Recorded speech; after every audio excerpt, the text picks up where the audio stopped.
Welcome back. We're discussing how the situation in Iran might turn now that the Guardian Council has backed the election result in favor of Mahmoud Ahmadinejad following 2 weeks of street protest by his main opposition rival, Mir Hossein Mousavi. My guest was among those taking part in the cultural protest that followed the Shah's removal 30 years ago. Azar Nafisi is the author of the award-winning international bestseller, Reading Lolita in Tehran, whose most recent book, Things I've Been Silent About, Memories, delves into her own troubled past in Iran. Get back to some questions with one from Florida on the phone. Reza, what would you like to ask? Thank you for taking my call. I enjoy your show. Pleasure. Thank my you. Number one comment is your guest, Mrs. Nafisi. She is not the representative of majority of women in Iran. Okay. He gauge and value the freedom, measure the freedom of women in Iran based on the size of their skirt, how, and sexual behavior. That's number one. Second, no country in the world that women have so much right. 65% of women in universities, major governmental and professional jobs. I have myself 5 sisters. 3 of them, 2 of them are engineers. One is an architect, one professor in university. That's number one. Okay. Number 2, regarding the election, same people, they were making the issue during the campaign and before the election that it doesn't matter which candidate become president because the 4 candidates, they were from within the government. All chosen, yeah. Reza, let me give Dr. Nafisi a chance to answer that. You know, the idea that you judge by the freedoms by the length of the skirt. Well, first of all, I've never claimed to be representative of the majority of women in Iran. And second of all, what I've written is a good example of how I think and what I think. Obviously, for me, the most important thing for women in Iran is the freedom of choice. But let's take a woman whom we can say is representative of the majority of women in Iran, the 2003 Nobel laureate, Shirin Ebadi. Shirin Ebadi was a judge, the first woman circuit judge before the revolution. They defrocked her because they said that women are weak, they cannot be judges. Now, Ebadi has said that if you want to judge a country and if you want to change things, you go to the laws. Obviously, 65% of women in Iran right now are in the educational system. The point is what we had and what we have. What we are targeting is not the individuals within the regime, it is the repressive laws that has stoning women and men to death for what they call adultery and prostitution. This had never existed in the history of Iran. The family laws, these are what we are talking about. Otherwise, sexual revolution, I don't even know what the gentleman is really talking about. We had an email that a question that came in from Live Station, and just that's taking place right now as we do this live. It's from Lebanon, and a viewer by the name of, or participant by the name of GS says, some people believe that the US and Britain have spent millions of dollars in recent years trying to destabilize Iran and overthrow its elected government. What do you think of this view?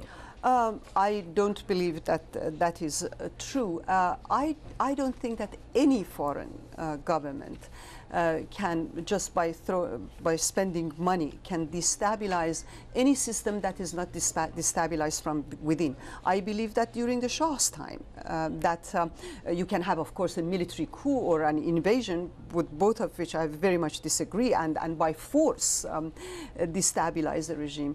Otherwise, discontent and contentment always comes from within, and it's rather an insult to these thousands of people who have come into the streets to just think that this is US or Britain is doing. Do you think that those in power, the Guardian Council and the other bodies involved, will listen? I mean, even with President Ahmadinejad in for the next term, is it likely that what's been seen on the streets will put pressure for change? Well, I hope so, because you see, we're not just talking about a bunch of modern secular protesters wanting more freedoms. We're talking about deep rifts within the system. Mr. Rafsanjani was the former president of Iran. He is the head of the Expediency Council. You know, he's not just a secular woman coming and protesting. Mr. Karoubi was the former Speaker of the Parliament. Mr. Mousavi was a former Prime Minister. So Guardian Council and people who are ruling have to understand that this is a serious problem. Now, this goes to what we were talking about before the break, the split at the Guardian Council level, the Expediency Council and so on. The issue a lot of people bring up is, is the extent of the rift enough to change the society completely? And the fact that Mr. Rafsanjani wants a change, or perhaps Mr. Mousavi wants a change, it's the extent of the change. And many people ask, would things change that much even if they were in control? Well, let's say that 4 years ago, the demands that now Mr. Mousavi is putting forward did not exist. 4 years ago, people were not going to the rooftops and saying death to the dictator. And this is what gives me hope about Iran, that the change is not sudden, it is not through overthrow, it's not a regime change, it is a change of mindsets. And it is widening the scope of civil society. That is the kind of change that we need in Iran, that is mature and it develops stage by stage.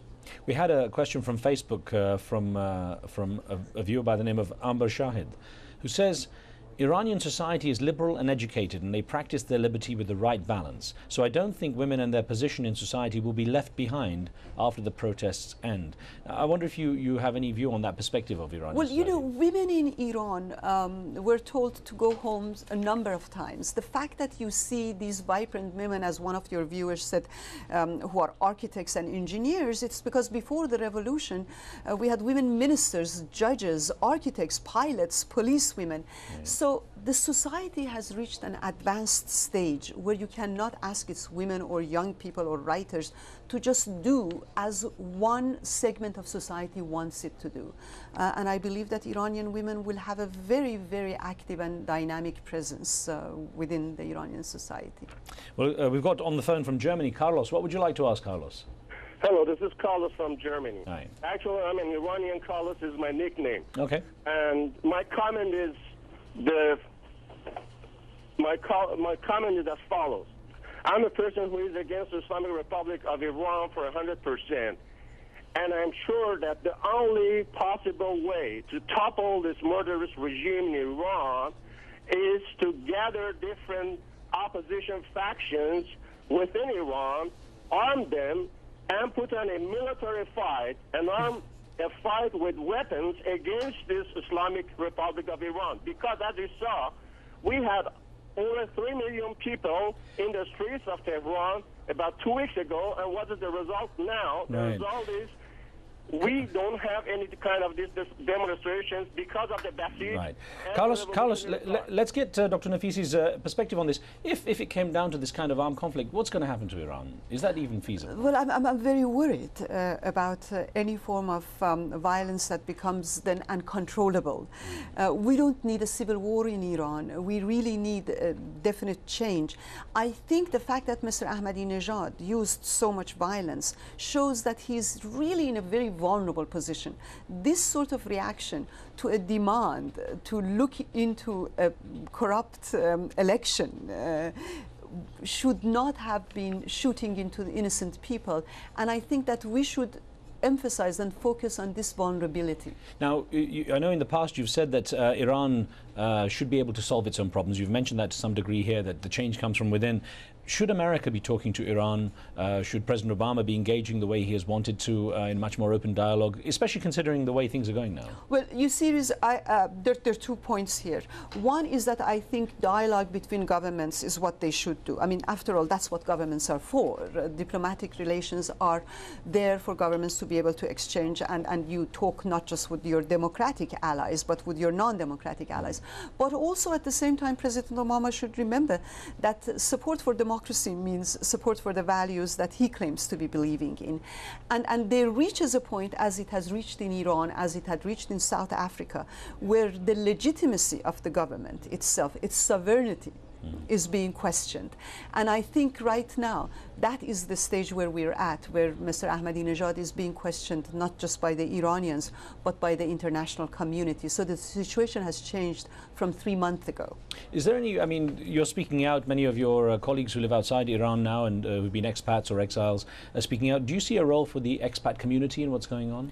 I do see a role for expat community. I think that the expat community should be the voice of the silenced voices and the orphaned images in Iran. I think that we ourselves, not being physically there, have to be very sensitive towards what is going on within the society and try to present it and support it.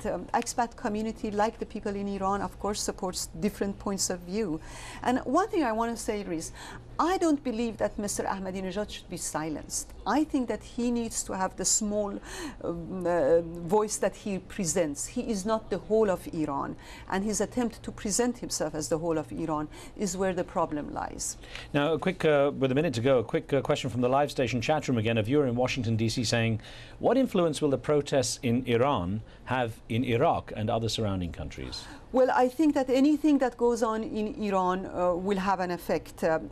If these demonstrations prove the strength of the civil society and prove that what many people say about what they call Muslim societies, always portraying them as one-sided, as fundamentalists, as extremists, the events in Iran and in many other countries neighboring Iran are showing that this is not true. And I think that this will have a very positive effect in Iraq and Iran's neighbors.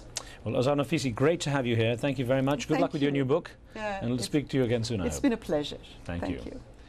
Also, thank you for being with us and with your questions too. On the next show, Latin American leaders are rallying around the ousted Honduran president, Manuel Zelaya, who is planning to return home, but it's still unclear where the military coup will take the country politically. Join us with your thoughts for that. Don't forget, you can follow me and the show via Twitter and Facebook, where we welcome your feedback and comments. But that's it from me and the team. We'll see you next time.